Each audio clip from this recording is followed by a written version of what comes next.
BPL ಮಾನದಂಡ ಕೇಂದ್ರದ ಮಾನದಂಡ ಆಗಿದೆ. ಮಾನದಂಡವನ್ನ ಕೇಂದ್ರ ಬದಲಿಸಿದ್ರೆ ನಾವು ಅದನ್ನ ಅನುಸರಿಸ್ತೀವಿ. ಬೆಂಗಳೂರಿನಲ್ಲಿ ಸಚಿವ ಪ್ರಿಯಾಂಕ್ ಖರ್ಗೆ ಅವರು ಈ ರೀತಿ ಹೇಳಿಕೆ ಕೊಟ್ಟಿದ್ದಾರೆ. ಅರ್ಹರಿಗೆ ನ್ಯಾಯ ಸಿಗಬೇಕಲ್ವಾ? ಅರ್ಹರಿಗೆ ಸಿಗೋ ಕೆಲಸವನ್ನ ಮಾಡಲಾಗ್ತಾ ಇದೆ. ಅವರಿಗೆ ನ್ಯಾಯ ಒದಗಿಸುವಂತ ನಿಟ್ಟಿನಲ್ಲಿ ಈ ರೀತಿ ಪ್ರಯತ್ನ ಮಾಡ್ತಿದ್ದೀವಿ.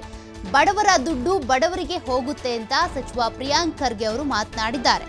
ಅಂದ್ರೆ ಕೇಂದ್ರದ ಸಮಿತಿಯಲ್ಲಿ ಈ ಮಾನದಂಡಗಳು ಬದಲಾವಣೆ ಆಗಬೇಕು. ಆ ರೀತಿ ನಾವು ಕೂಡ ಫಾಲೋ ಮಾಡ್ತಾ ಹೋಗ್ತೀವಿ. ಈ ಒಂದು ಬಿಪಿಎಲ್ ಕಾರ್ಡ್ ರದ್ದತಿಗೆ ಸಂಬಂಧಪಟ್ಟಂತೆ ಕೂಡ ಸೂಚನೆ ಕೊಟ್ಟಿರೋದು ಕೇಂದ್ರದ ಅಂಡರ್ನಲ್ಲಿ ಕೆಲಸ ಮಾಡ್ತಾ ಇರುವಂತ ನೀತಿ ಸಮಿತಿನೇ.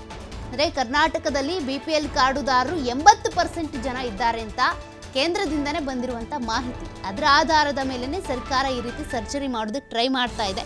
ಈ ನಿಟ್ಟಿನಲ್ಲಿ ಪ್ರಿಯಾಂಕ್ ಖರ್ಗೆ ಅವರು ಕೂಡ ಪ್ರತಿಕ್ರಿಯೆ ಕೊಟ್ಟಿದ್ದಾರೆ.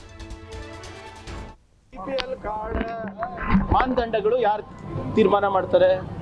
ರಾಜ್ಯ ಸರ್ಕಾರನ ಕೇಂದ್ರ ಸರ್ಕಾರನ? ಕೇಂದ್ರ ಸರ್ಕಾರ ತಾನೆ. ಕೇಂದ್ರ ಸರ್ಕಾರದ ಮಾನದಂಡದ ಪ್ರಕಾರ ಯಾರು ಅರ್ಹರಿದ್ದಾರೆ ಅಷ್ಟನ್ನ ಮಾಡ್ತಾ ಇರೋದು. ಎಷ್ಟೊಂದು ಸರಿ ನೀವೇ ಹೇಳ್ತಾ ಇದ್ದೀರಾ ಪೋಲ್ ಆಗ್ತಾ ಇದೆ ಮನಿ ಎಲ್ಲ ದುಡ್ಡೆಲ್ಲ ಅಂದ್ಬಿಟ್ಟು. ಆದ್ರಿಂದ ಯಾರು ಬಡವರ ದುಡ್ಡು ಬಡವರಿಗೆ ಹೋಗಬೇಕು, ಬಡವರ ಯೋಜನೆ ಬಡವರಿಗೆ ಹೋಗಬೇಕು ಅಂತ ಅಷ್ಟೇ ನಾವು ಮಾಡ್ತಾ ಇರೋದು.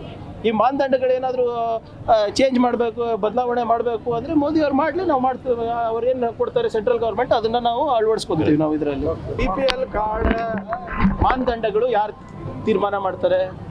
ರಾಜ್ಯ ಸರ್ಕಾರನ ಕೇಂದ್ರ ಸರ್ಕಾರನ? ಕೇಂದ್ರ ಸರ್ಕಾರ ತಾನೆ. ಕೇಂದ್ರ ಸರ್ಕಾರದ ಮಾನದಂಡದ ಪ್ರಕಾರ ಯಾರು ಅರ್ಹರಿದ್ದಾರೆ ಅಷ್ಟನ್ನ ಮಾಡ್ತಾ ಇರೋದು. ಎಷ್ಟೊಂದು ಸರಿ ನೀವೇ ಹೇಳ್ತಾ ಇದ್ದೀರಾ ಪೋಲ್ ಆಗ್ತಾ ಇದೆ ಮನಿ ಎಲ್ಲ ದುಡ್ಡೆಲ್ಲ ಅಂದ್ಬಿಟ್ಟು. ಆದ್ರಿಂದ ಯಾರು ಬಡವರ ದುಡ್ಡು ಬಡವರಿಗೆ ಹೋಗಬೇಕು, ಬಡವರ ಯೋಜನೆ ಬಡವರಿಗೆ ಹೋಗಬೇಕು ಅಂತ ಅಷ್ಟೇ ನಾವು ಮಾಡ್ತಾ ಇರೋದು.